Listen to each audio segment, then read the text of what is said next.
কি আর বলবো বাঙালিদের, এত বড় একটা গভীর নলকূপ, এটার আবার ঢাকনা নেই।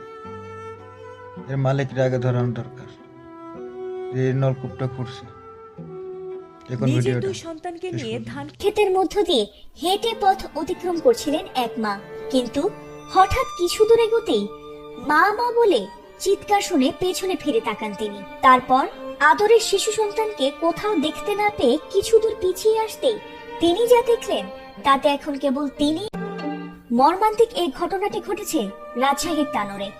বুধবার দুপুরে মা রুনা খাতুনের সঙ্গে মাঠে গিয়ে পরিত্যক্ত একটি গভীর গর্তে পড়ে যায় 2 বছরের শিশু সাজিদ। প্রায় 40 ফুট গভীর সেই গর্তটি গত 1 বছর আগে গভীর নলকূপ বসানোর জন্য খোঁড়া হয়েছিল।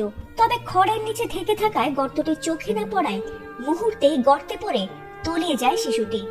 এরপর তাকে উদ্ধারে দিন রাত ধরে চলছে উদ্ধার অভিযান।